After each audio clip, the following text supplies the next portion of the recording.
Well, I have the distinct pleasure of introducing our speaker. Not sure why I'm doing this job, I guess, because Zach told me so. But I was the person I invited Steve to give a talk because, as you are very aware, he is the VP RGS of MSU, right? And he happened to do accounting science work, which is very intriguing to me, you know. So I was just curious what he does. So I can tell a little bit what he does.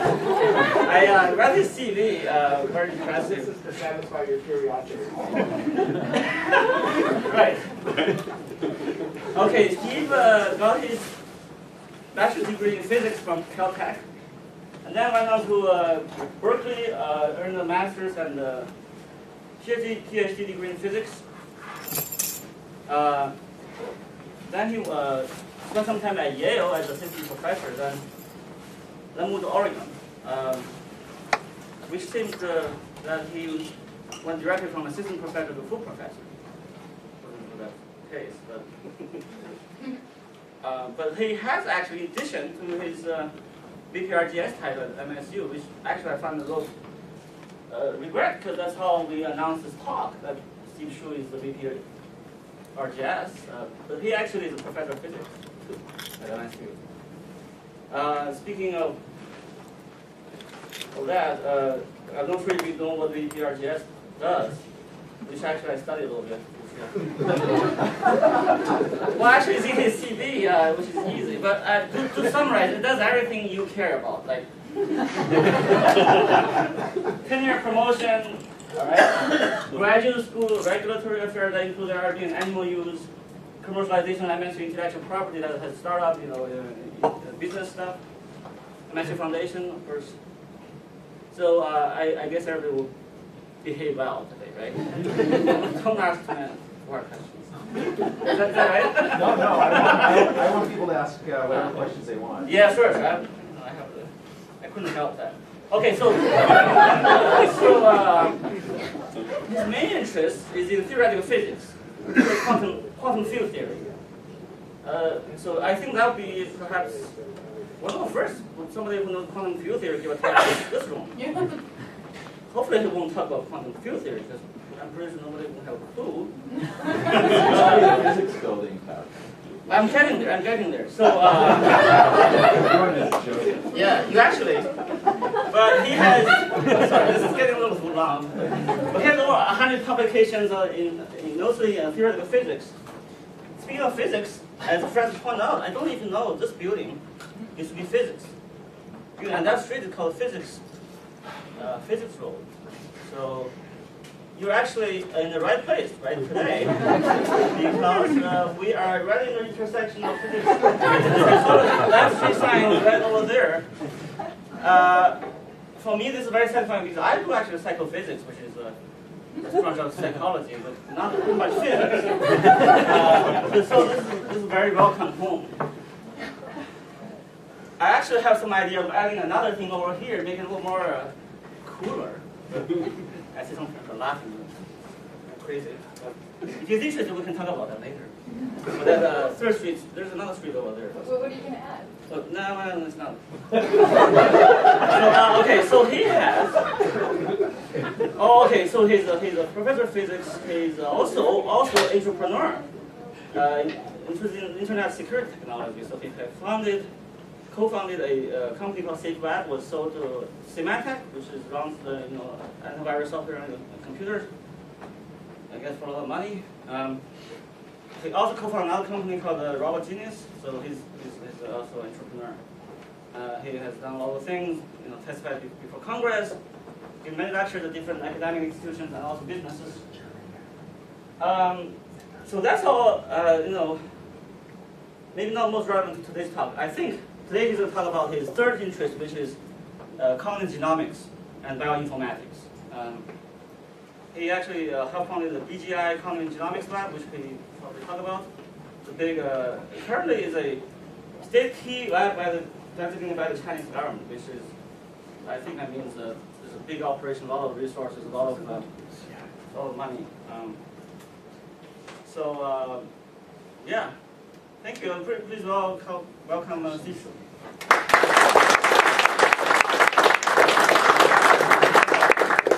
I won't be charged for that time, right?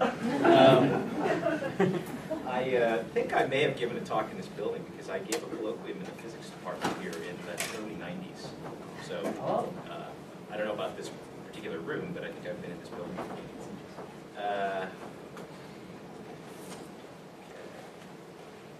Now, I enjoy giving talks much more when people ask me lots of questions. So I welcome questions at any time. Just put your hand up or yell at me. And I'm sure I won't be charged for the time that it takes to answer the questions. So, now, I have a lot of slides here. I'm covering a lot of material. Some of it will be probably very familiar to people in this audience, and some will be less familiar. The slides are available online, so at some points when I'm just trying to move fast, I will just sort of indicate what's on the slide and go past it. And if you want, you can always stop me and I'll spend more time on the slide, or you can go away later and look at it online. And typically those will be slides with lots of detail or data on it. Okay, so title of my talk is Genetic Architecture of Intelligence and Other Quantitative Traits. If there's maybe one thing that I want you to take away from this talk is that, in my opinion, we're right at the threshold of being able to actually learn specific things. Which button turns on? Okay. Learn specific things about the genetic architecture of something as complicated as intelligence. And that's actually a bold claim, but we'll see at the end whether you believe me or not. Okay. As mentioned, my main field of research is actually theoretical physics. We'll talk about theoretical physics today. When I accepted this VP position, I had no idea how painful administrative stuff that was going to turn out to be. But I did manage to write one paper in the time that I've been here at MSU. So I'm actually, my colleagues in physics were shocked that I could actually write a paper while I was doing this job. I surprised myself, actually. Okay, so why is a physicist interested in genomics and intelligence and bioinformatics?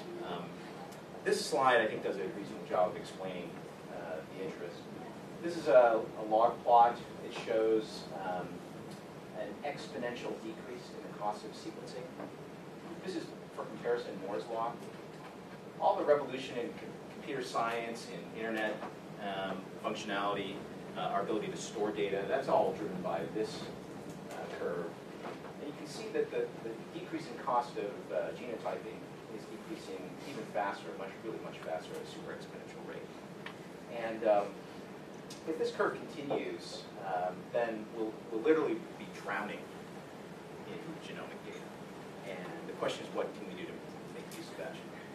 And I believe it will actually impact directly on fields that people in this audience are interested in. I should also say that the questions about human intelligence and questions about genetics and evolution, those are things that I've been interested in really since I was a kid. And so I think I can honestly say I've been interested in those things longer than I've been interested in physics, because you can ask questions about those things at quite a young age without actually even knowing anything about physics. However, I didn't really think as a kid, other than in science fiction stories, that we would be able to do anything really substantive in this area. And it wasn't really until I started seeing this curve that I thought, well, maybe in my lifetime we're going to be able to actually do some of this work. And now I actually think we're going to be able to do some of this work in the next 10 years. Okay, so a little primer on human genetics. It may not be necessary for this audience, but if nothing else, it will illustrate to you the crude way in which physicists think about other people's fields. I think of a genome as a list of about 3 billion base pairs. Humans are very similar, so at most of those base pairs, we're identical. If you choose 2 people out of this audience, it's only about 1 in 1,000 places in the genome that we differ from each other. Nevertheless, all the human variation that we see is caused by, or at least partially caused, by that small amount of variation. Thinking information theoretically, because the variation rate is so low, it means that this information is actually highly compressible. You can compress it actually down to a few megabits if you want per person. So if you needed to store the genomic information for all the humans on the Earth, you can easily do it right now. Okay. You probably are familiar with this term, SNPs, single nucleotide polymorphisms.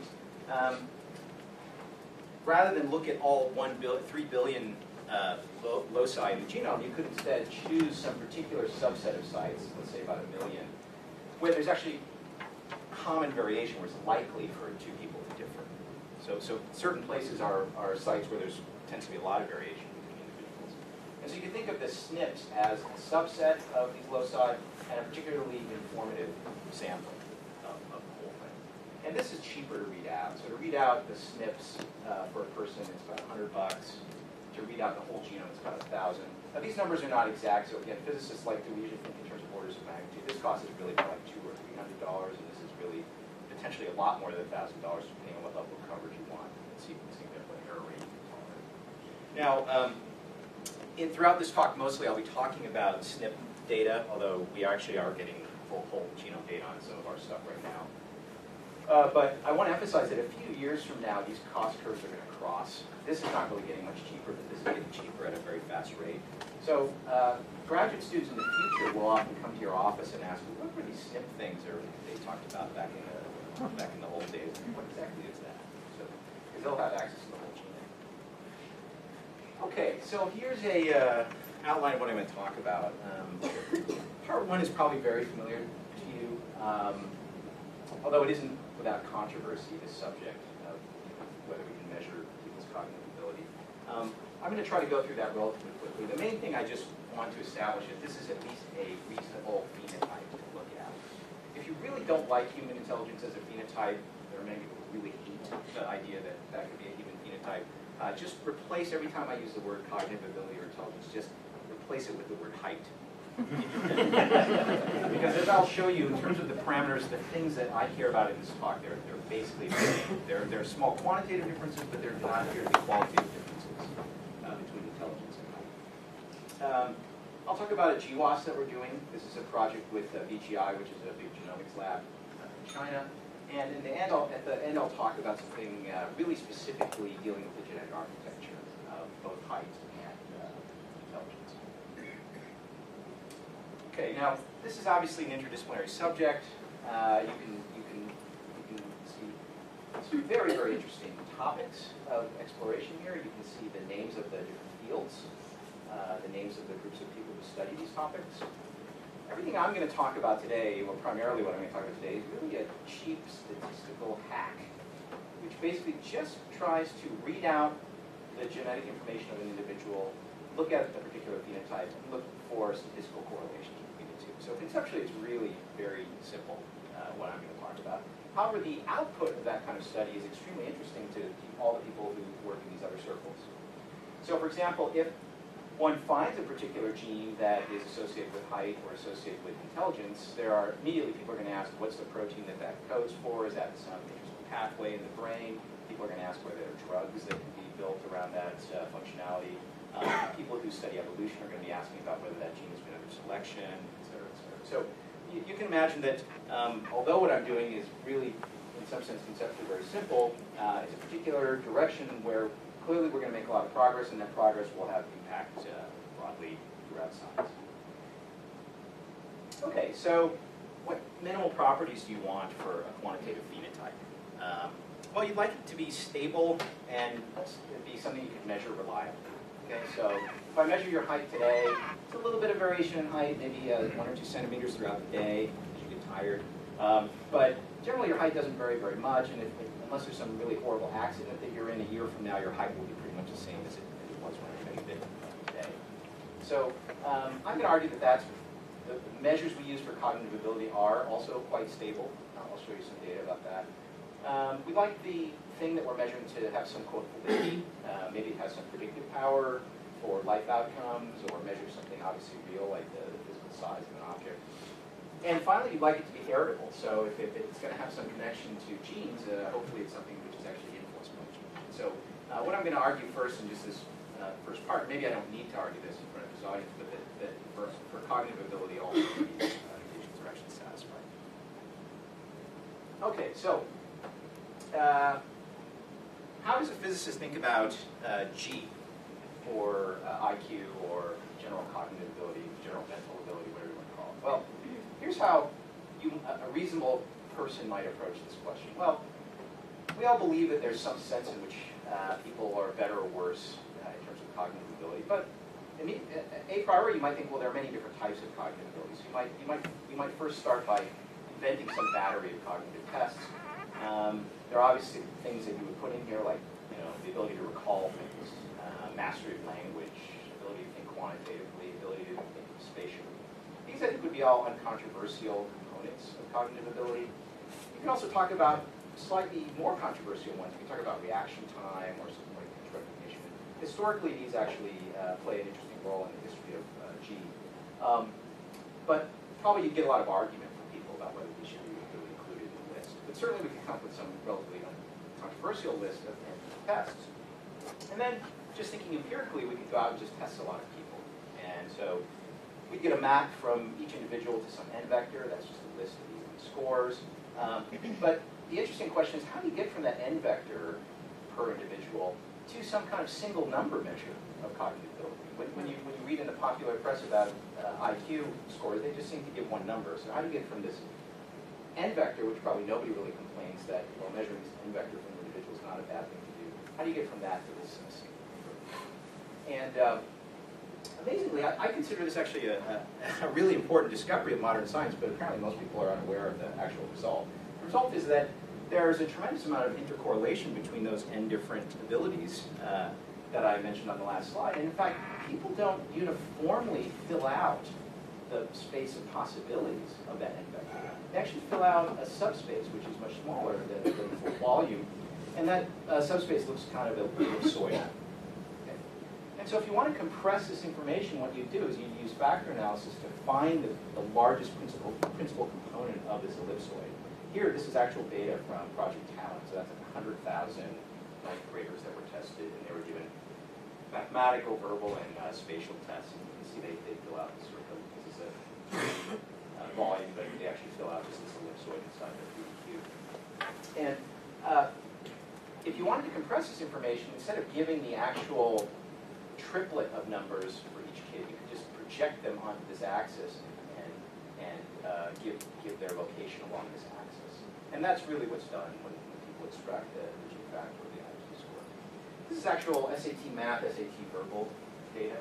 And so if you think about this data, you can describe it in the following way. If all I know about somebody is that they have a high math score, just that fact alone increases the likelihood that they also have a high verbal score.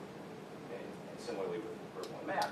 And that actually goes against a lot of our folk wisdom. So if you talk to most moms at the school that where my kids, or sorry, dads as well, they'll often say things like, oh, well, Johnny's good at math, so he's not going to be very good at verbal stuff, which is actually completely wrong. If Johnny, all I know about Johnny is that he's good at math, the chances he's also pretty verbal. Now, of course, compressing all this information down just to a coordinate on this axis, you lose some information. So there are people who are good at math and not so relatively good at verbal. Then there are people who are good at math and really good at verbal. So there's quite a lot of, this is a lossy kind of compression. To take that whole n vector and just replace it by a single number, you're losing some information. But it's not a crazy thing to do if all you want to do is compress it down to a single number. Then the real question is whether that single number has a predictability or whether it's stable. Okay, so I think it's a reasonable thing to do. You all know that by convention, this G factor, which is often referred to as IQ, it's conventionally, it's normally distributed in the population. The mean is taken to be 100, standard deviation 15. Very similar to SAT scores. SAT, the mean is about 1,000, and the standard deviation is about 200. Okay, now you can complain about any of those n tests that I made up. You can complain that the vocabulary word I used was regatta. And of course, all the rich kids know what regattas are, and the poor kids know what regatta is. And so one goal might be to come up with a replacement for that battery of n tests, which is culturally neutral. So here's one called progressive matrices. You could think of these as time series or time snapshots at different times of an object which is evolving.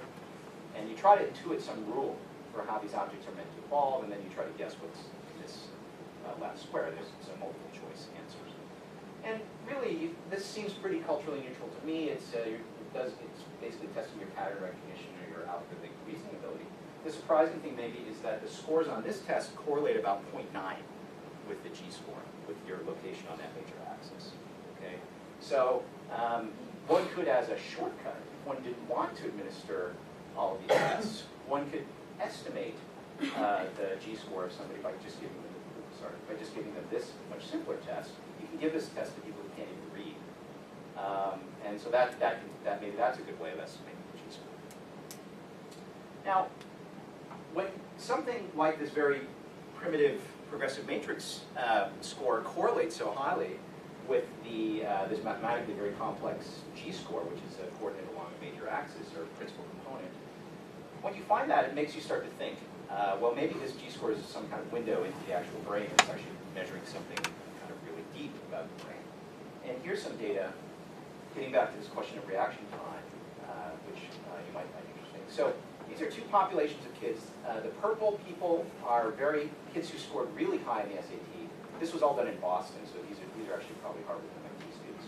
These are students who are also pretty good scores on the SAT. They're college students in Boston, but they're not as strong. And so this is just kind of illustrating the correlation between, this is Raven's progressive matrices, this is vocabulary score, and this is how the two different groups segregate that in this space. Now, what this psychologist is one of my collaborators, what he did was, he was interested in number sense. There's a French guy called Dehaene. Is anybody here familiar with him? So a former mathematician who's interested in number sense. And what the task here that was asked of the students is, they're shown a number on the screen, and they're asked to hit, I guess, one button if the number is below 45, and to hit another button if the number is above 45. When the number is far from 45, it's quite easy. Your brain processes it in a very quick way. It somehow can just sense that number is very much less than 45 or very much greater than 45. So the reaction times are all lower. As the number gets closer to 45, your brain actually has to do some work, so it's a little bit harder. It has to think a little bit about whether it's greater than or less than. So you can see this, so that's why you get this general kind of mountain shape. But what's interesting is that in a very statistically significant way, you can separate the, quote, super smart or super high scoring kids from regular kids, and there's actually systematic reaction time differences. So, and this is a very old result, this reaction time correlation with G-score. If you are some of the people who work on this area that I know I refer to as G-men. And those are people who take what I call the strong interpretation of G, which is that it is really getting at something very fundamental about the goodness of function of your brain. And they would cite evidence like this for that. I don't necessarily find all that evidence convincing, and I don't consider myself a G-man, but it's an interesting hypothesis. Okay. About this time, someone will usually say something like, but can't you just study for the SAT and raise your score? How can it be telling you anything fundamental about your brain? So here's a very large statistics study with thousands and thousands of kids. This horizontal axis is the PSAT score times 10. The PSAT score is basically a shortened version of the SAT that you take like your junior year. And you can see the PSAT predicts the SAT score quite well. The students have been indicated in two different ways. The ones that are black received systematic coaching, so coaching that costs thousands of dollars, tutors, Kaplan's, Princeton Review, whatever you want. There is basically no difference between the kids who receive the coaching and the ones between taking the PSAT and the SAT and the coached and the uncoached students. If you want to break it down in numbers, it's a fraction of the population standard deviation. So you can raise your score slightly, but on average, people do not raise their scores by very much by prepping for these tests, despite what these commercial companies want you to do. Okay. So you can think of this as evidence for the stability of the score, because it's just not very easy to change the score. Now, for a given kid, of course, there could be a kid who scored better on the PSAT than on the SAT, but population-wise, the PSAT is quite a good predictor of the SAT, and coaching doesn't seem to affect that. Okay. So, okay, what good is it? Well, for me, when I look at data like this, to me it's the most impressive quantitative stuff that I see in psychology. That I may be biased in saying that. Test correlation 1 year apart is typically 0.9 or higher. I'll talk about validity, and I'll talk about heritability in the following slides. I did a bunch of work with a colleague just for fun on to what extent one could use SAT scores and high school GPA to predict college performance, and I won't talk about that now, but if you're interested, the quick summary is that SAT is correlated about 0.3 to 0.4 with measures of upper division performance in most majors. Okay, now as a physicist, I'm kind of interested in the far tail of intelligence. So what is that? Plus 2 standard deviations, that's an IQ of 130. That's sort of the top few percent of the population. Plus 3 standard deviations, that's 1.5. That's about 1 in 1,000 people. Plus 4 standard deviations, that's about 1 in 30,000. And if you've ever read Malcolm Gladwell, you know that, well, any IQ points you have above 120 are useless. They don't actually help you. That's established very rigorously by Malcolm Gladwell. And he's the researchers at the sites. Or the alternative hypothesis is, well, no, there are continuing positive returns to intelligence above some arbitrary threshold like this. And the answer to that question is quite interesting to me, especially as a physicist. So there's some data on this. There's a woman named Natalie Rowe. I don't know if anybody here has ever heard of Natalie Rowe. She was a psychologist at Harvard a long time ago. She wrote a book in which she randomly selected some eminent scientists. These are people with the National Academy. I think 1 or 2 of them later won the Nobel Prize. She selected them randomly across many different fields. And she was not a psychometrician, so she just basically went to interview them, asked them about their childhoods, and draw pictures of horses and stuff. But she had a colleague who was a psychometrician, and so one chapter of the book is devoted to some pretty high-ceiling tests of these individuals. And the mean score for this population of 64 eminent scientists was really quite high, especially when you compare it to the average for science PhDs. So why is it that the eminent ones do so much better than the average ones? Now, you can make up all kinds of stories about, well, it's not really causal, and the fact that they were smart had nothing to do with them being eminent. And it's maybe true. But I mean, maybe that this isn't completely conclusive, but it is quite suggestive to me. Here's some much better data. So this is from the study of mathematically precocious youth. There's also a sister study called the study of verbally precocious youth. And gifted education in the United States has gotten, in a sense, kind of standardized. So if your child is identified as gifted in school, like in the top few percent on some standardized test, the kid will often be encouraged to take the SAT early. And so that's a sort of standard high ceiling way to test these kids. And so there's a lot of data now. In fact, I would guess maybe a significant fraction, like a quarter of gifted children these days in America now take the SAT at a young age. And when you take the SAT before the age of 13, the ceiling is extremely high. So because they dumbed down the SAT in 1995, the best you can do as a senior if you get a perfect score is you're about 1 in 1,000 population. But if you take it as a 13-year-old, you could, if you get a perfect score, you're probably more like 1 in 100,000 or 1 in a billion. So the ceiling is much higher.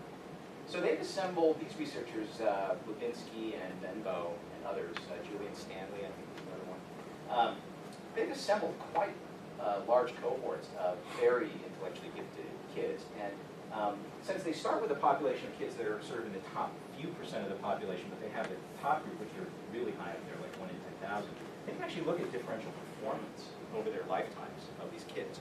All these kids are gifted. All these kids are in gifted programs. All of them are from affluent families, effectively. And yet there are differential outcomes based on IQ above the top few percent threshold. In fact, if you compare the really top group, the 1 in 10,000 to NSF fellows at top 5 departments in electrical engineering or computer science or physics, these kids who are filtered just on the basis of a simple test at the age of 13 outperform the PhDs from MIT in terms of career success. So probability of tenure at a top research university, patents, et cetera, et cetera. So I call that validity. Give a kid a test for a few hours, it predicts life outcomes better than some really sophisticated selection process which happens much later in life, et cetera, et cetera. Okay, let me talk about heritability. Now I have to say this so I don't get in trouble. Heritability is defined relative to a specific range of environments. Okay, so it's well established that it's obvious that if I make the range of environments large enough, the heritability could go to 0. Okay, so regardless of what your genetic gifts are, if I refuse to feed you, the correlation between your height and your genetic makeup is going to be reduced almost to 0. Even if you have genes for high intelligence, if I hit you in the head every night and keep you in a dark room, probably you're not. I'll be able to decouple your adult IQ from Almost all the data, with one well-known example, maybe you know this example, by, which is this famous paper by Eric Turkheimer. Almost every example where heritability is measured in what I call using classical methods, there's a restricted range of environments. So there are typically families that are at least good enough to be allowed to adopt kids. Okay? And that's pretty much a, in one sense you can say that's a pretty narrow range of families. But on the other hand, you can say, well, that includes coal miners who didn't finish high school and people with couples with 2 PhDs. So that there's still some range in there. Okay, so it's not zero range, but of course we're not including real serious deprivation. Okay. So that's an important hypothesis. So here's some data. IQ correlation for monozygotic twins reared apart. IQ correlation for monozygotic twins reared together. You can see the correlation is high. So monozygotic twins are quite similar. And they're quite similar whether they were reared in the same family or they were reared in, the same family or different family. You could think of this reduction in correlation as the effect of the environment. It's not very big. And you can see the same thing here for the full sticks. So this is all, people fought apparently like cats and dogs over this in the 70s, but now I don't hear a lot of people complaining about these results. Just to show you that there are really large sample size results. This kind of thing's been replicated quite a bit. One of our collaborators, Robert Plowman, has access to like every team in the UK to the national health system. So this is just not it's not a really controversial result that the heritability of intelligence is quite high. Okay. Now, I refer to those as classical methods because they're now different and new methods for measuring heritability. So rather than look at special cases, so special cases meaning I know that these guys share all their genes, or I know that these guys share half their genes. Those are sort of discrete point cases that nature gives us.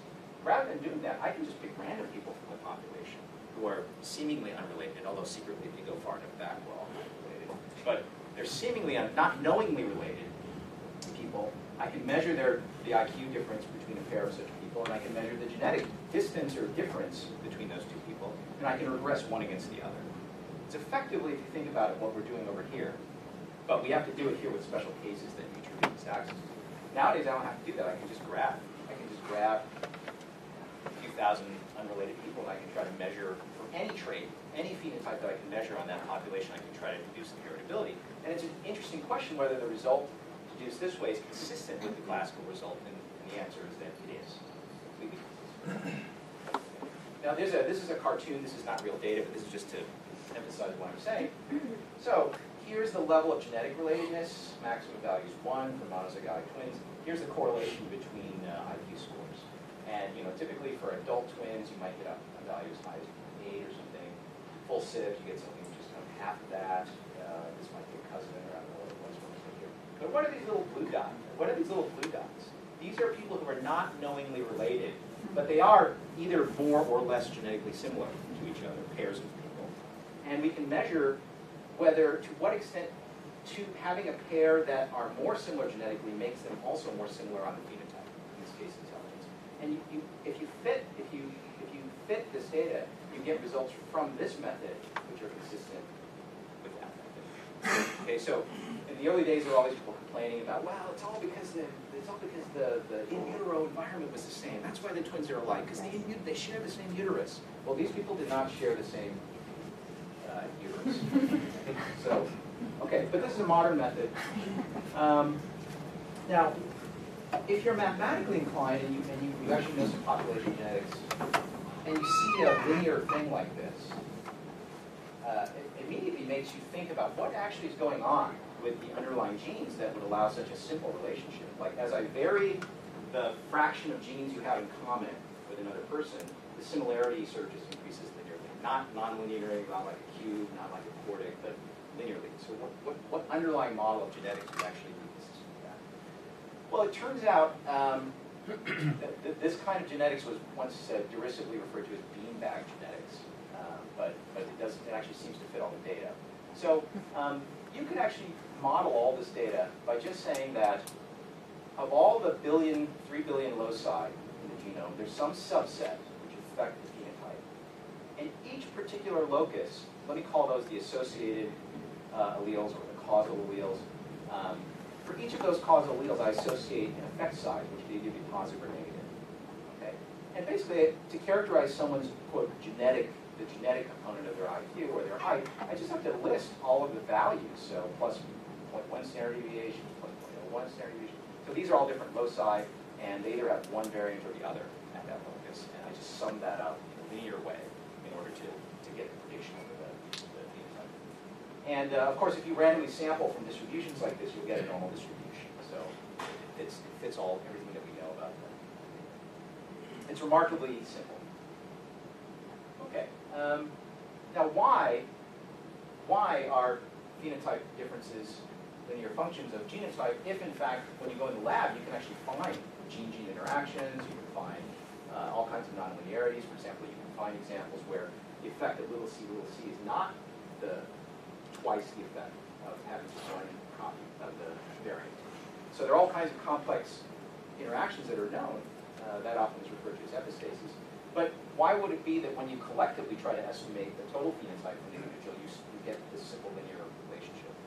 Well, that can be explained if the variants, little c, are relatively rare. So suppose in 90% of the population is big C, maybe 9 or 10% of the population is little c, and then only 1% of the population is little c.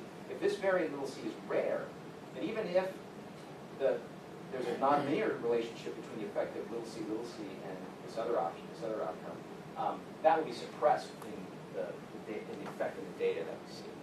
Okay? So a high degree of nonlinearity at the genetic level can still correspond to almost linear aggregate variation between individuals, if in fact the causal variance is rare. So that's an open question whether causal variants are going to turn out to be rare, and I'll show you some data about that later. Okay. There's another reason to expect linearity. See, nonlinearity arises from things like this gene is controlled by this gene, which is far away, or this gene interacts with this gene, which is far away. Okay?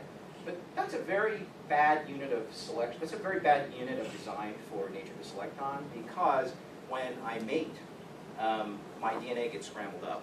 I go through recombination, and my kid may get this chunk from me, but this chunk may come from my mate. Okay? So there's a basic theorem in population genetics, which goes all the way back to Fisher.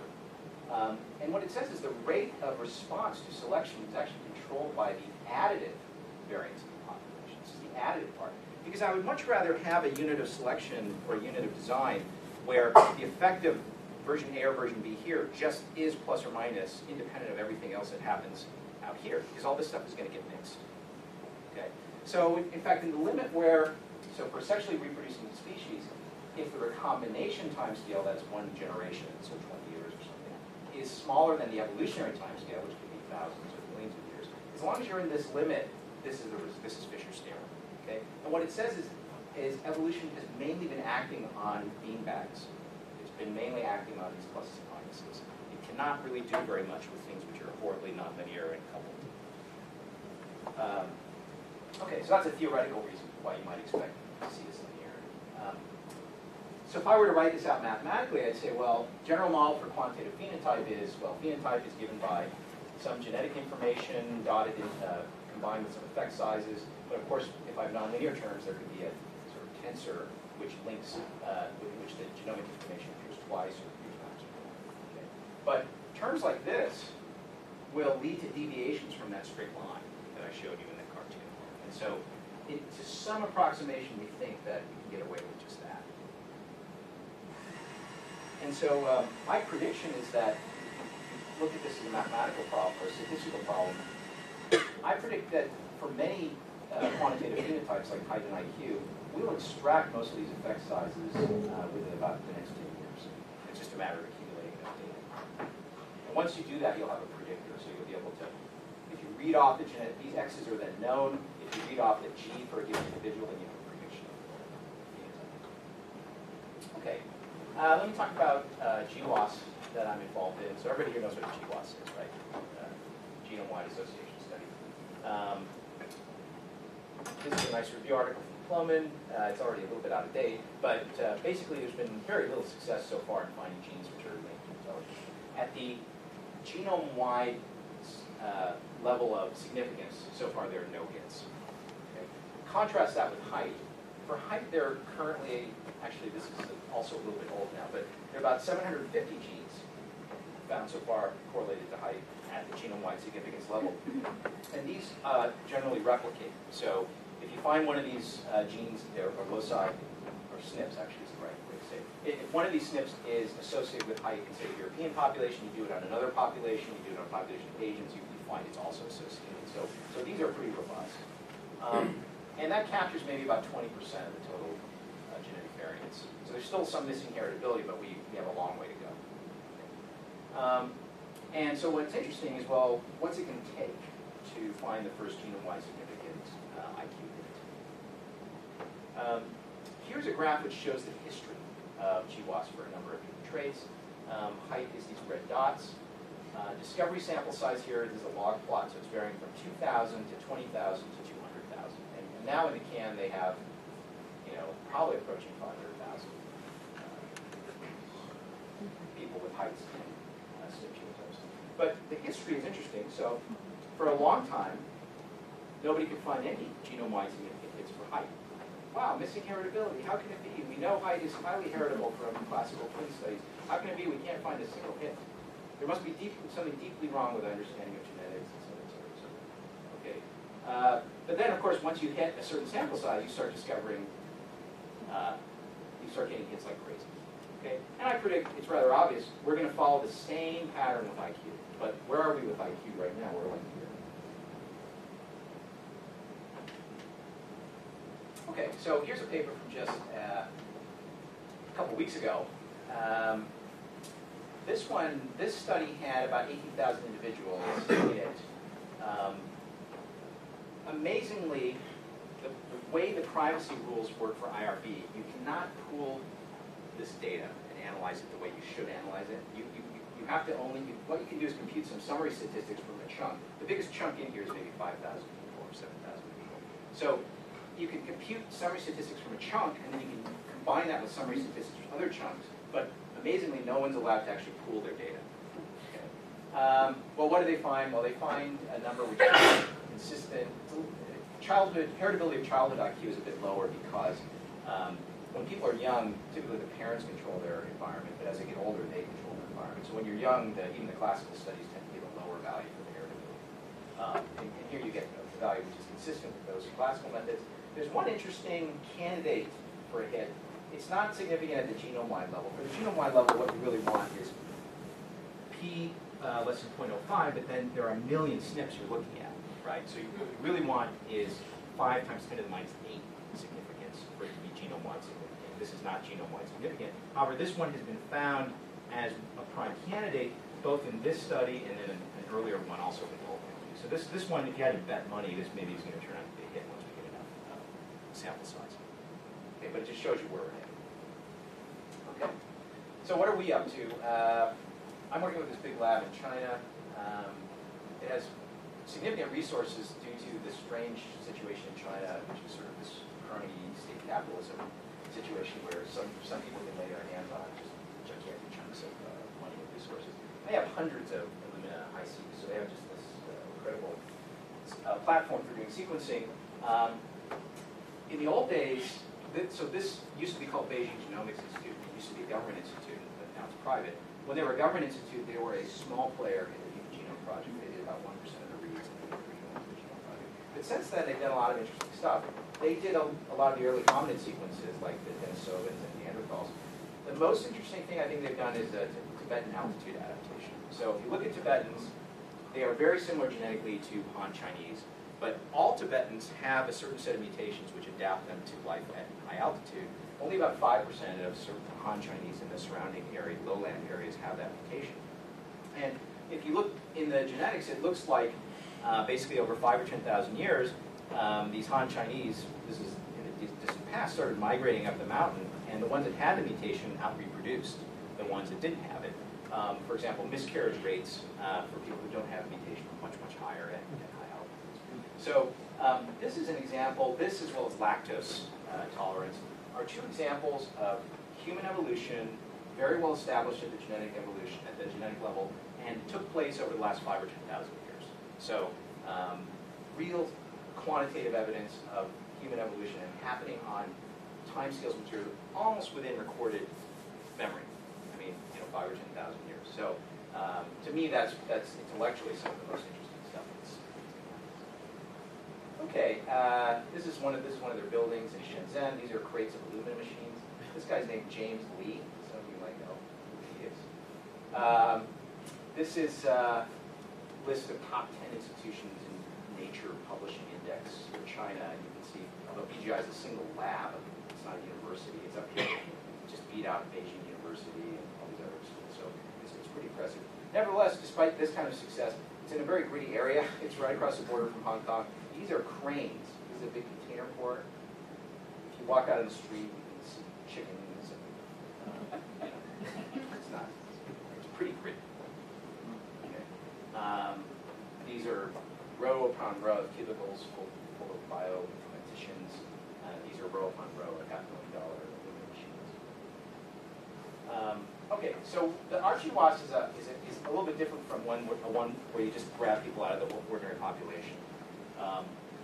We're trying to do a case control design, so we have a high group and a normal group. And originally, the goal was to get thousands of people who are at least +3 in IQ, so about the 1 in 1,000 level. But we ended up hooking up with Robert Plumman, and he has this sample, which he got through SNPY and SVPY. These are people who are now adults, but in fact, the oldest ones are like 50. But they scored at this 1 in 10,000 level when they were children, so it's a very high-end sample. They have the typical IQ in the sample is probably more like 160. And I think I'm told there's at least one Nobel Prize winner in the population. Okay, so we have DNA samples from these guys, and we're right in the middle actually now doing not SNP sequencing, but whole genome sequencing on this one. Okay, why is it better to have a relatively smaller number of people, but people who are very exceptional? Well, you can do a statistical analysis. The point is, because these people are cases as opposed to controls and have a very high value of the phenotype, you get significantly more statistical power. So this group of 2,000 gives us roughly about as much statistical power as maybe 20,000 normal. And if you remember that in the history of height GWAS, the threshold where they started getting hits was when they had about 20,000 people. So nobody knows whether IQ is going to be exactly like height in terms of the distribution of effect sizes, but we have a shot. We have a shot of finding something. Okay. The error exists in this page, so this is some graphic that shows a bunch of probability of different number of hits. Okay, so now as I said, we're right in the middle of doing this genotyping, so we hope to have some results by this summer, but I don't have anything to tell you right now. Okay, let me talk about something very specific about the genetic architecture of both height and intelligence, because in the samples I'm going to talk about, we have their heights and we have their intelligence scores. And these are preliminary results. We've not published these results because we're not satisfied that the effect is really statistically significant. So everything I'm telling you could turn out to be wrong. But thinking through it, I think there are aspects of this architecture that I think are going to turn out to be correct, even though I would have to say the evidence is not conclusive yet. Okay, and this is a collaboration with some competitors of the Michigan State University Defense Project. This is ALSPAC, which is a big study centered in the city of Devon, I think, in the UK. This is another one that Plumman is on. These are collaborators from NIH, and these are collaborators from so, if there are many alleles of each of small effect, then discovering the individual loci is hard, because each individual locus only has a tiny effect. Like having maybe, the biggest single effect size known for height is such that if you had the plus allele, maybe it makes you like 0.5 centimeter taller or something like that. So you can imagine that discovering these many, many different alleles of small effect is quite challenging. But if you think about that theoretically, you might consider the limit where there are a huge number of individual loci that influence the phenotype, and they all have tiny effect sizes. Okay, and surely that is very challenging for GWAS, but maybe there's some other kind of analysis you can do of the data which actually is enhanced by taking that limit, by having many, many alleles affecting the trait. So imagine that the effect sizes are really, really tiny, and they're 10,000, say, causal alleles. What that means then is that somebody who is 5'5" must differ at a large number of places in their genome from someone who's 7 feet tall. Because in order to make that, to cause that difference in the phenotype, if the effect sizes individually are small, there must be, in aggregate, quite a lot of genetic differences between those two people that are specific to height. And the question is, can you, by analyzing data in a slightly novel way, can you detect that? And from that, you'll learn something about the genetic architecture. And so these are our rough conclusions, and I'll get into why we did this. So it looks to us, by doing this kind of analysis, it looks to us like the associated alleles, the alleles associated both with height and with intelligence, are at small MAF. So they tend to be rare. They tend to be at like 0.1 or 0.2 frequency in the population. So most people have one variant, and only 10 or 20% of the population, or even much less, have the other variant. There are more minus than plus minor alleles. So if you take the minor allele, the rare one, it's more likely to cause a negative effect. So it makes you, I don't want to be judgmental, I don't want to be normative here, but it makes you shorter, or it makes you less intelligent, and plus makes you taller or more intelligent. And from all this, you can get a rough estimate that there are about 10,000 causal alleles, both for height and for IQ. And this could be way off. I mean, this could be out by a factor 2 or a factor 5, but it's probably not out by a factor 2. Okay, so what's the data? Allspac is 4,000 people. We have their age 15 IQs. We have 2,000 individuals, age 8 IQs. We have their SNP genotypes. TEDS is 2,400. We have their age 12 IQs. And for ARC, and this is like a heart health study. We have a couple more for which we just have heights. And all of these people have been genotyped using a SNP chip. We have about 500,000 SNPs for each person. Interestingly, if you just take two people at random out of these populations, by the way, these are all very homogeneous populations of Northwest Europeans. They tend to differ at about 261,000 loci, plus or minus about 1,500. So you can see that this is a very narrow distribution. So any two people from this population differ from anywhere between 260 and maybe 263,000 SNPs. But there isn't a lot of variation. Like you just won't find two people who differ in only 240,000 SNPs or 300,000 SNPs. This is a Gaussian distribution, and the width is just quite narrow. So what do we try to do here? The easiest way to think about it conceptually is we take some outlier groups. We take the very tallest people in the population of 4,000. We take the very shortest people. Okay? And then we calculate the average genetic distance, the average number of SNP differences between those two groups of people. And then we choose other groups where the heights are slightly different. And we find that as we change the relative difference in height, there is a relative difference in genetic distance. So you can ask questions like, well, how many SNPs do I have to flip in order to change your IQ or change your height by one standard deviation? One standard deviation height is like 3 inches. So how many places do I have to reach into your genome and make changes in order to change your height by 3 inches? And you can get an estimate for that through this kind of calculation. And the number is about 40. It could be 20, it could be 80, but order of magnitude, it's like 40. Okay. So that, to me, if you'd asked me, the kid reading science fiction, hey Steve, when you're 46 years old, are humans going to know like the genetic architecture well enough to answer the question, what does it take to increase your IQ by 15 points, or what does it take to make you 1 inch taller? I would have said, no way. I'm studying physics.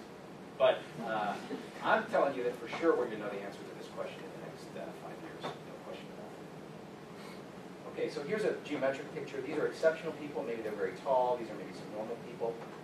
And we're trying to measure a systematic difference in the genetic genotypes of these people. Now, the typical distance between individuals, this distance or this distance or this distance is quite large. And we're trying to extract numbers which are quite small, like the order 100 steps or 50 steps or 40 steps. And so you might say, well, how can you possibly extract this from a background of this? But of course, you're averaging over 1 million pairs. So you can beat down this 1,000 by 1 over square root of 10 to the 6, and that's why you can pull out numbers like that. Okay, so here's another picture of what it looks like. So here's a group of tall people, here's a group of short people. As we vary the average height of this group, so we select different people, and we vary the height of this group, so we select people, this genetic distance varies systematically. And so we're extracting a genetic distance which is associated with, we're not changing any other things about these people, just their heights. And we think that that is actually then the number of snip flips we need to actually make these people that much taller. Okay. Another thing which is more subtle is that if you ask for a group of tall people or a group of below average height people, what is the typical genetic distance between them, what we find is that the shorter people are further apart genetically, and the taller people are a little bit closer together genetically. And that actually tells us something very subtle about the genetic architecture. So let me explain that. So how do you define genetic distance? Well, the simplest way to define genetic distance is you give me a string of SNPs. And the person at each locus either has the plus version or the minus version. Okay? So here's a person with all pluses and they have this one minus. Here's a person with all pluses and they have a minus, but it's at a different location. So there's a concept of distance which is used in information theory. So it's a distance between two strings. And it's basically just you sum up the number of places where those two strings differ. So the two strings differ, they differ here, and they differ here. Otherwise, they don't differ. So the Hamming distance between these two strings is 2. I've written another one down here where I've now increased the number of minus alleles. And if you look at where I put them, the Hamming distance between these two strings is 6. Okay, so there's a measure of distance called the Hamming distance, pretty standard in some mathematical applications. And that's one of the measures we use when we say that the two groups got further apart or one group is spread out more in space. Now, in formulating these strings of genetic code, I've made the assumption that most people have the plus allele at each spot and the minus alleles are kind of rare. If I were to reverse that assumption, what I would find is that, so here increasing the number of minus alleles increases the Hamming distance. If I reverse that assumption, I would get the opposite. So the fact that the people who are shorter, who have more minus alleles, are further apart, tells you it's the plus alleles that are common, it's the minus alleles that are in the population. I don't need to do that. So here's another picture.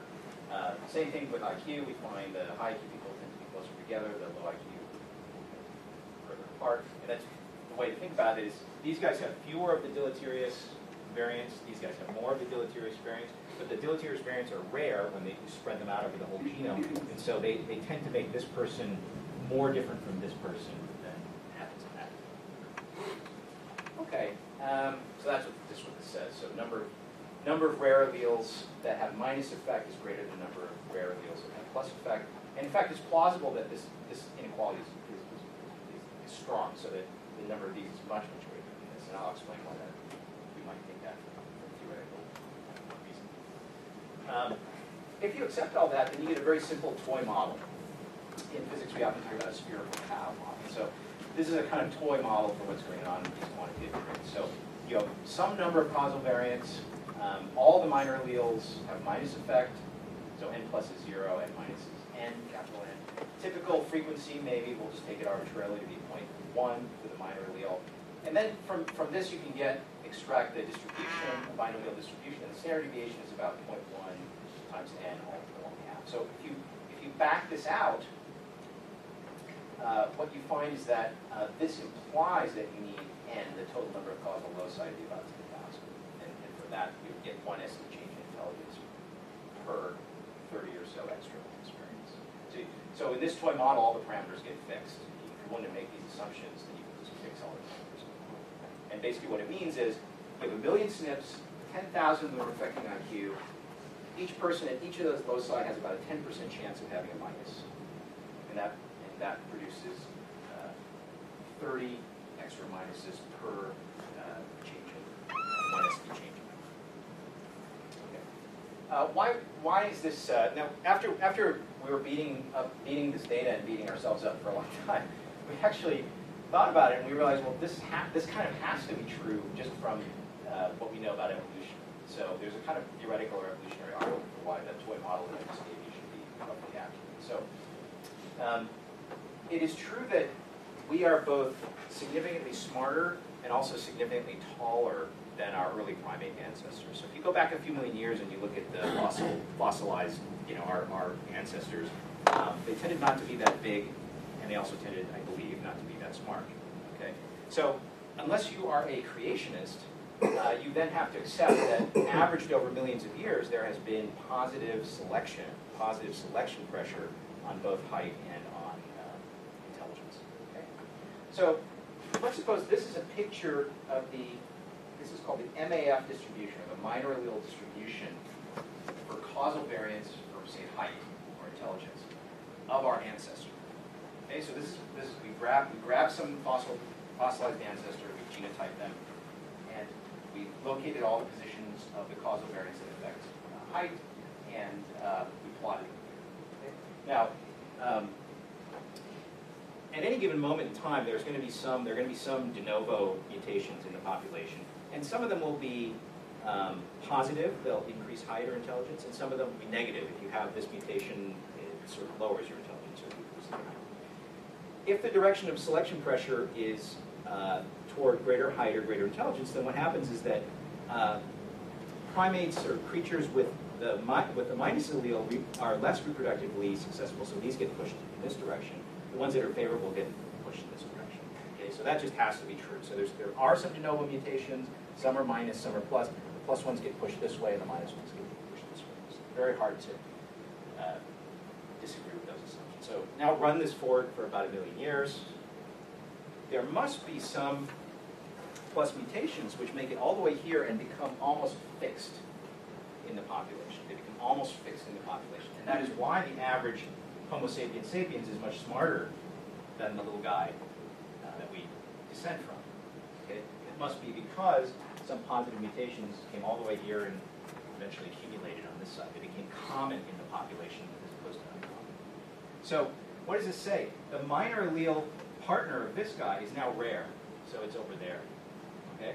So if we only think about the negative alleles, all the negative alleles are pretty much going to be concentrated here at low frequency.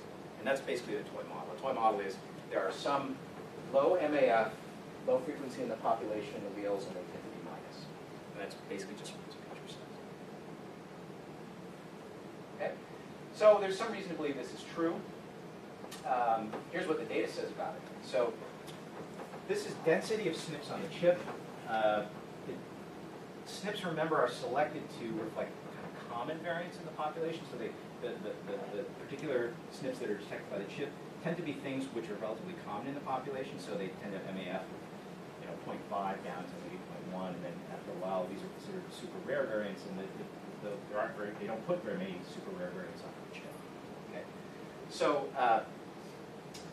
on the left hand, so the chip doesn't have much sensitivity below about MAF, 0.1 or 0.05. On the other hand, if you look in our data and you ask, if I look at the contributions to this distance, the standing distance between, say, tall and short people, or smart and not so smart people, I can bin those distances by MAF. And you can see that the contribution is disproportionately at low MAF. Even though the chip is not sensitive at low MAF, most of this distance that varies systematically with the phenotype difference is at low MAF. So that suggests really that if you actually had access to the distribution of causal variants, you'd find them concentrated here. Then you can actually back out. This is actually backing out for our, it's very noisy data. But if you convolve this with this, you can back out some of those. Okay, so what it says is most of the causal variants for height and IQ will turn out to be at low MAF, and the low MAF one would be deleterious. Okay.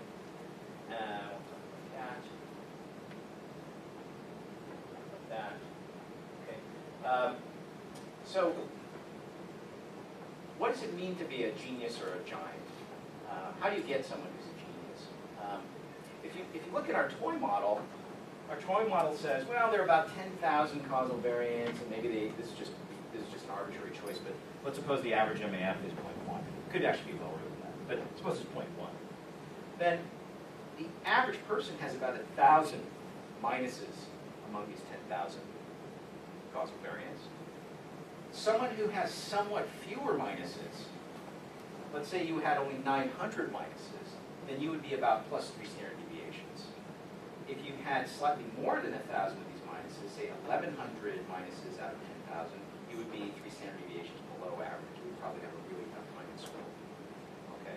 And so, if this, again, this could all be wrong, but if this toy model is correct, we're actually finally getting to the real genetic architecture of, well, why are some people Stephen Hawking or Albert Einstein, and why are some people having trouble in school? And it may actually be pinned down to how many of these minus variants you have out of these 10,000 causal variants. Okay, this is a, if you use Plink, we wrote some code which does these genetic distance calculations super fast, and also does some other functions that Plink does, so, and much faster. So if you ever want to do Plink-like things, you might want to do this. This is a pretty mathematical observation, but the basic question is, if you accept that the architecture for these quantitative traits is largely linear, then the phenotype for a given individual is given by some matrix, and then there's some, which is the genotype matrix, and there's some effect sizes here. And there's just a basic statistical question, mathematical question, how much data do I need in order to extract all these effect sizes? And naively, if you have, say, 1 million SNPs to look at, and it could be more, so you give me 3 billion amino acids, not actually SNPs, but let's suppose you're just looking at 1 billion SNPs and you want to pin down 1 million effect sizes, most of which are 0, but you want to extract these from data. The naive estimate is you need of order n data points to invert this and get at these x's. Okay, that's a naive expectation. Turns out that more advanced methods let you do it with of order s log n data, where s is the sparsity, the number of non-zero entries. So if there are 10,000 non-zero entries in X, you only need 10,000 times log n data points to actually extract this. And so this is not widely understood in the field.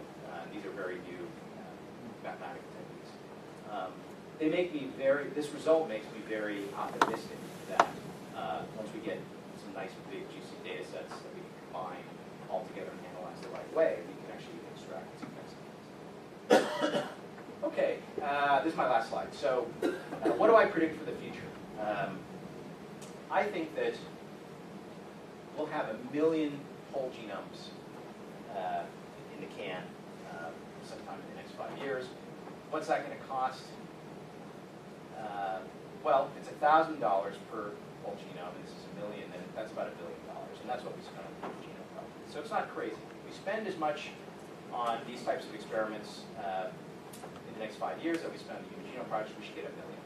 And 1 million, if you look at that S log n number, is more than enough to extract most of the information out of these simple linear models. There are clinical applications of sequencing. So when people get cancer now, they can do whole genome on the person, the patient, and then they can do whole genome on the malignant tumor cells. They can actually see the mutation sometimes that actually is causing that malignancy.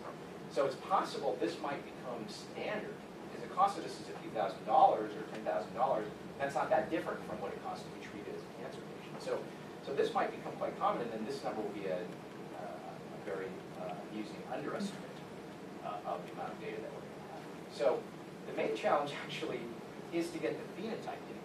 So we collect height data almost by accident, because self-reported height is actually reasonably accurate. So any experiment where, oh yeah, we were studying diabetes or this or that, we'll just ask people how tall they are. You can actually get reasonably good data from that. But you generally can't get people to sit down and take a Raven's advanced progressive matrix. Either they won't let you, or someone will get very angry at you if you try to do that.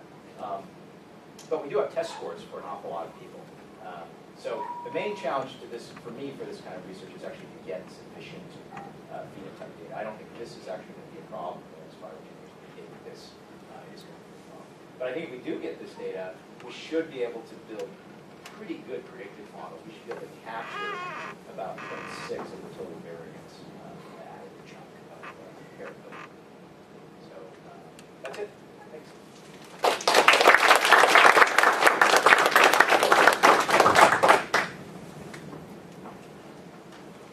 Oh, fascinating. I had a question. Sort of, you ended on phenotype, and that's useful because I wanted to ask you some questions about phenotype. So, when you think about IQ, right, it's an almost fully normal distribution, but with a little extra blip at the end there. Yep. And so I wonder if what you're describing, I just wanted to get your thoughts, is it more useful for one end of the distribution than the other in the case of IQ? So for example, right, they talk about with IQ and with height, kind of a two-group hypothesis. So for height, right, there are people who are on the shorter side, but just for typical reasons, and then there are people who have dwarfism, right? And it was a totally different scenario. So I just wondered. Yeah, you have to be very careful with the low end because right. there are known mutations of large negative effect. Right. There are even some known mutations of large positive effect for height. Okay. There are not known mutations for large positive effect for IQ. Those would be extremely exciting if we found them because people would start looking for drugs and all kinds of other things. But so far as I know, there's no, and in fact, actually you can place upper bounds. The fact that we haven't found, they would have to be extremely rare in the population. I always wondered about people who had sort of, the savant-like form of autism. Yeah.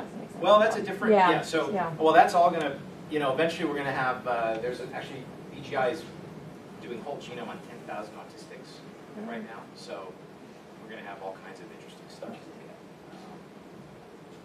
But I'm interested really in the normal variation. So we want to exclude the people who are retarded. And the bump. Dwarfism and all that stuff. And we did that in our data. We strangely in like for example, the ALSPAC data, there are people in there who are like 4'6", so we just took all those people out. Right. I mean, 4'6" adults. So related to just a quick follow-up, the other thing I was wondering about with phenotype is, IQ and height are both things that luckily can be measured with a good degree of reliability. But having administered IQ tests, you get a score, and then you get there's error around that score, and it's actually a little bit broader than you might think. Absolutely. So this is an important technical point for anybody here who studies heritability. If your measurement of the phenotype is noisy, which most are, the calculated heritability will be an underestimate. Right. Right. Because there's an extra bit of randomness in there. So, when people get numbers like this, but the retest correlation is only 0.9 or 0.95 or whatever, it's all genetic. I mean, it's all, it's almost all genetic, actually. That's what aggressive G-men would tell me. Okay. So some of my colleagues are aggressive G-men. When you're trying to identify. So yes, this is a problem. It's a problem that doesn't afflict height. Height, maybe the error bar would be 1 centimeter. Right. Now, one of my aggressive G-men collaborators is also a good statistician. Would say, yeah, but that's as long as that error is not biased, it just cancels out. So if you have a large enough sample size, and yeah, some people you've overestimated their IQ, and some people you've underestimated their IQ, and eventually it just reduces your statistical power. Right. So does this approach have capacity to identify SNPs that account jointly for both height and IQ? And because that might tell you whether it's sort of general growth processes versus brain specific. Yeah. So one of this idea that all these the main cause of the variation in these things is some deleterious stuff, right? And it could be like, well, if I randomly go in and tweak you, it probably is not an improvement, right? So and you just have some amount of the bad stuff in you, and it may affect both height and IQ, so general goodness of development, and that's a hypothesis a lot of people believe. But of course we know very tall people who are kind of dim, and we know that can't be all. Because in terms of thinking of consequences, it could matter a lot if you could identify pathways that influence growth processes versus things that are very brain specific. I mean, amazingly, they're up to 1,000. Like I know people who are in the Giant collaboration. They're up to 1,000. They're up to 1,000 genome-wide significant hits, which routinely replicate, and and that's about 20% of the total genetic variant. So just a matter of time. You know, I was interested in when you were looking at the genetic distance that you found that a lot of rarer variants seem to account for that. And I'm wondering, for those of us that don't have $1,000 per subject to do a whole genome, and we are left with SNPs. Yep. You know, this is SNP data. I should have said this is all. So the stuff we have from AlsPac and these other guys, it's all SNP data. Yeah, but I'm wondering, you know, Illumina now is putting out chips where you can get a combination of common and rare, and it seems like for IQ, for a long time we were thinking common. Yeah. But your data suggests that maybe you want to go for some of these chips that are including both the rare and the common variants. Is that? That's a funny cost-benefit calculation because, you know, I haven't thought about that. But if you just, so if you have a good prior, like, okay, I put it on, so like, it gives Illumina like 1 million chips or whatever, and some of those are rarer variants, so it's reaching further in here. So the question is, how good is your prior for why you included that particular SNP on the chip, and is that enhancing? Because if you're just doing a fishing expedition, you may not win out. You know, you may just be better off trying to do saving your pennies or waiting a couple of years and doing the whole genome on the whole sample. That's actually a lot of groups are in that situation right now. It's like, do we want to? We actually went through this with Plomin. So at first he wanted to use this, you know, the latest and greatest Illumina chip, and we're like, no, let's just do whole genome on this thing. And so we ended up doing the latter. So, two questions on how you might use this data. Could you, let's say you, I don't know, there were 100 alleles that you could maybe go in and work with. Could you change those alleles to make them more positive without having unintentional changes? Yes, good question. That, you know, would morph into things you might not want? Do you know people who are smart and good looking? No. No, and there's a question. So there's a question of how much you can enhance a particular trait without general fitness consequences or negative unforeseen consequences. And well, the answers to these questions are well known in the field of animal breeding. So there are experiments in plant and animal breeding where they've taken a wild species and they've moved it 30 standard deviations through breeding without negative fitness effects. There's just that much variation. Cool. In fact, I should have emphasized that if the toy model turns out to be correct, and it's basically we're each on average carrying roughly 1,000 negative variants around. Suppose I got rid of all of them. Well, what would your IQ be? It would be 30 standard deviations above the average. You would be some kind of. So there, I'm pretty sure that there are human phenotypes that we come nowhere near producing naturally that are just unbelievably better. And that's been proved again and again in animal breeding. Like the chickens you eat are like better than Arnold Schwarzenegger. They mature super fast, and they have huge breast meat, and they're lean, ripped. You know what I mean? They're just freakish creatures, and animal breeding in bulls recently has shifted from pedigree-based, old-style, classical style to SNP-based. They know enough about modeling because it's a very inbred species, the domesticated ones. They know enough they can actually do genome. They've solved essentially this problem for that, for milk production, rate of maturation, reproduction, all this stuff. Well, I could follow up on that. But for instance, in chickens, they're selecting for white meat production. Yep. Right? They're not selecting for longevity Nope. or anything Nope. else. So I think it makes sense to say we might be able to move something 30 standard deviations Yep. on one thing. Yeah. But I'm not. Right. So there are other studies like fruit flies where they moved them 30 standard deviations. And as far as they can tell, like they mate perfectly well with the other wild type. As far as they can tell, the fitness is not affected. So these are super fast flying fruit flies. That actually answers my second question as well.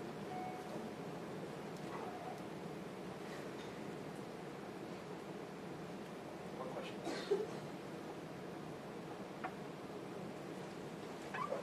It just begs, for me, it begs an obvious question, evolutionary question, is that if the rare allele does come up and it is such a huge advantage and there are no negative fitness consequences for it, how come we aren't all pegged out? Why isn't the wild type just the biggest and baddest? Well, we've only been evolving, you know, we've been at it a finite amount of time. So if you think of evolution as a hill climber, right? We've climbed partway up the hill. You know, we're at the edge of a volcano, and we just climbed that far. And now modern life has probably flipped the sign. So, right. You know what I mean, right? So everybody can reproduce now, and the smartest people seem to have the most trouble, right? I got married at 8. I'm 46 and I have 7-year-old kids, so and I only have 2. So, but anybody, if they wanted to, could have 5 kids nowadays, right? So, that were their main priority. So. Why isn't it? Yeah, so I think we've sort of stalled, we may have stalled out on the hill climbing. Actually, there's an interesting, so in economic history, there is good data on wills and family records in China, in Germany, and also medieval Germany and medieval England. And you can see in those days, economic success was incredibly correlated with reproductive success. So people who were in the top 10% or whatever in wealth or whatever, they would have 5 times as many kids, surviving kids, as common workers. Common workers didn't actually reproduce. They were actually constantly being replaced by the poor sons of the rich. And so there you have massive replacement of one social class by another. And it's all documented in certain societies. There's enough written records over hundreds of years you can see it happen. So there's very, very strong selective pressure, even in recent history. But that's all gone now. Yes? So, there's a lot of variance in heritability that's not related to G. So there's specific factors that are orthogonal to G. Yep. So G is going to involve a lot of things, right? So it's going to be hard to figure out G. So why not focus on specific abilities, which are also predictive of outcomes like achievement in science? Yeah. My G-man friends, were they here, would first of all say there isn't anything that's actually fully orthogonal to G. Like even things like reaction time, and I didn't mention this, but historically when Galton or some of these early guys were looking at G, they found even like in some school records they could find like that there were music classes and they had like pitch recognition scores for students. Even things like that are positively correlated with G. So it's hard to find anything that has 0. I mean, there are personality traits that have maybe 0 correlation with G, but in terms of what we would call cognitive traits, it's pretty hard to find something with 0 or negative correlation with G. Now, why? There's systematic variance, say, in measures of spatial ability. That's shared with systematic variance and other measures of spatial ability that's independent of G. Okay, I didn't know that. Yeah, I mean, you can model a G and orthogonal factors, and it seems like it might be it's a very ambitious task to map G, but maybe a more tractable task to focus on specific abilities. So, one way to look at G is this is magical with no to the brain. Another way to say it is just constructed a very robust statistical quantity because you averaged, you sort of, not average, but you sort of put together a bunch of measures and computed something very robust out of it. Anything that we do here would just be that much harder if we were trying to do it with one of these particular subfactors. And so the fact that we're just struggling with this, the most robust of all of them, tells you that, well, sure, we could, in principle, in the year 2200 or 2300, probably, yeah, we're going to be doing like, you want your kid to have really good spatial, but not right now, which is just that much harder statistically.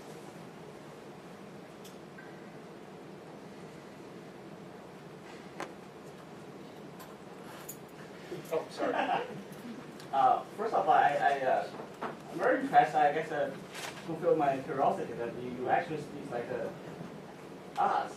I do hang around with some G-men, and so that was very impressive. That, I didn't hear black holes or cosmology. So I was just curious that any thoughts on the mechanism, right? I'm a neuroscientist, right? Yeah. If you identify one gene which you alluded to, what does it do in the brain? Why does it make you smart? So let me just say again that I'm working on the simplest problem in this whole space. This is really just a little bit of math. The hard stuff is put on rubber gloves, go in and chop up some rodent. I don't know what you guys, but that's hard. That's hard. This is easy. You just type in your keyboard, and so. But they have no idea what that particular. After you tell me how I form long-term memories, which I clearly can do, but I don't know how I do it. After you tell me that, then I'll answer your question. But no, I mean obviously there's just enormous complexity in here. This is just a cheap hack, right? But to understand all this is going to take us a long time, a lot longer. Like when I say, oh, we're going to make a ton of progress here in 5-10 years, I'm sure of that, but we're not necessarily going to figure that out. Right. But it's all going to give you clues, right? If I find that there's a bunch of, some particular neurotransmitter is strongly affected by this mutation and that enhances or decreases IQ, you're going to immediately start thinking about it, right? So I think it'll be fruitful for other areas of science.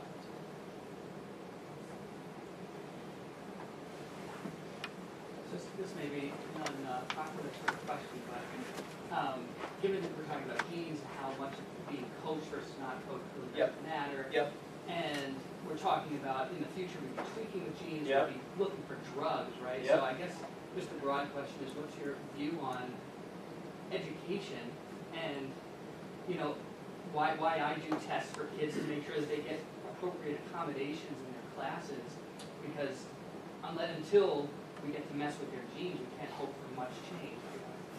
I think if you look at the history of these classical twin studies, people were expecting, I think there was a woman, Sandra Scar, am I saying that? So she was fully expecting to see big environmental effects, like, oh, if you have this type of parent, or they have this number of books on the shelves, she was fully expecting to see like gigantic differences. And people were shocked when they didn't find it. My understanding from talking to Bouchard, people were shocked that they didn't find those. Okay. So what is the story now? The story now is I don't know of any gross measurable. I can go into your house and count the number of books or the number of diplomas on your wall, or measure your IQ or measure your wealth. I don't know of any gross measurable that really has much impact on any of this at all, honestly. Now, of course, we're still restricted to that range of humane environment, so we don't allow people to hit their kids in the head, and they have to have enough food, and they have to go to school. If you look at the Flynn effect, there are huge effects, but those are effects where the population, like in Sweden, where they have a lot of data from draft to draft, they went from like 6 years of mandatory schooling to 12 or 13. And sure, yeah, the beginning part of your sample was outside what we would currently call the range of humane environments, right? But within the range of humane environments for modern society, we can't find any, my understanding is we can't find any obvious measurables that will say, okay, if we put one twin in this family and one twin in this family, this twin's going to do better. Very small effects. So can I quickly follow up on that? I don't know if you heard Heckman last night on NPR. On No. 7. So Heckman, Obama just made a recommendation for the fourth preschool, right? 4-year-olds in school, non-cognitive, which is environmental manipulation. Yeah. And Heckman, the economist, came on and said it's $7 for every dollar you invest in 1 year. The data say it's a $7 return. It's based on very weak data, what Heckman says. So, So expand on that. Well, okay, so let me tell you, environmental manipulation has a 7 times. if I put up my email, I can show you correspondence with Heckman. So when the bell curve came out, Heckman, you can go look it up. Heckman attacked it savagely. He just said, hey, you guys are crap statisticians. Over the years, he has become convinced of these kinds of results. So now he only talks about non-cognitive traits. He doesn't say we can, by early preschool intervention, we can change cognitive traits. He just says we can change non-cognitive traits. Grit, self-esteem, conscientiousness. He thinks you can change those. But even his results on that are very tenuous because they're based on small statistics. Head Start actually was a huge failure, but he has other examples in which at least the non-cognitive variables were effective but not the cognitive ones. But I think a lot more research needs to be done with bigger samples before you believe, because he gives you a ROI number, but that ROI, I think there's a big uncertainty. But nobody would say that if something's heritable, it's unmodifiable, right? So a strong genetic influence doesn't preclude it being something we can modify. If it's highly heritable, then what is happening within this range of environments over which I defined the heritability, whatever that stuff wasn't making much difference. You see what I mean? If I get a heritability of 1, and there are coal miners, and there are MD, JD couples raising kids, but there was no effect, well, then clearly it's subtle, right? It's not what people thought in the 60s or 70s. So. But I do believe there are environmental effects. I mean, obviously, like if you look at Flynn, they're huge effects, but of course society changed a lot. So the question of what we can do now, I don't know. So going back to the question about education, and reading off this, if you believe that something like genetics is, something like G is heritable, fixed, and there's not much room for an environmental factor on G. Once you've got good environmental conditions. Okay, some standard minimum. Right. But you could still believe that through changing other things, you would increase people's economic output or something like that. This is Heckman's argument. Right. So my question is, with education then, would you predict that the actual validity of good question. G or the ability of G to predict outcomes would start to decline? Yeah, it could. And is there any evidence for that? If I admit you to the Ivy League because of who? Because George W. Yeah, because I have two societies, one called France and one called the U.S. And in one society, you get admitted to college because your parents are rich, or politically well connected. The other one, you don't get into a grande école unless you have a high G score, basically. Right. Yeah, of course, validity is totally different in those two. But is there evidence? But is there evidence? I mean, that logically, depending on what variable you use as your thing you want to predict, yeah, of course, validity can be all over the map, for sure. Yeah. If I ask, though, you want to do theoretical physics and understand quantum mechanics, I'm pretty sure there's not much you can do. I mean, you better have some G, otherwise, having taught a lot of students. But success, economic success, no, could be totally different. Can you imagine a time down the road where you get your genome mapped out and you walk into school and say, look, these are the classes I can take. I just can't take those because I can't do it. You know, the genetic score will never be better than the actual because of the residual here. But I'll just to say something scary. If you've seen the movie Gattaca, sure. We're not that far from it. Other groups, not my group at BGI, can now do whole genome sequencing from a single cell of a fertilized, of a zygote. So you're going through a cycle of IVF, you produce 10 zygotes, you pull one, you let it grow until it's 32 cells or 64, whatever, you pull one off. Actually, they do two, just to be safe, to get 2 reads. Genotype it, and then you freeze the ones that you pull the cell out, and then you decide which one you want in. And that the technology is all there now, and the price point is going to be $10,000. So, or something like that.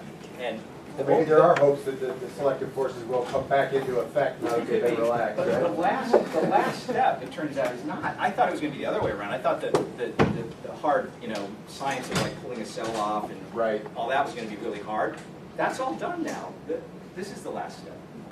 Figure out which genes are doing the work. Yeah. All right. Well, thanks a lot. Yep.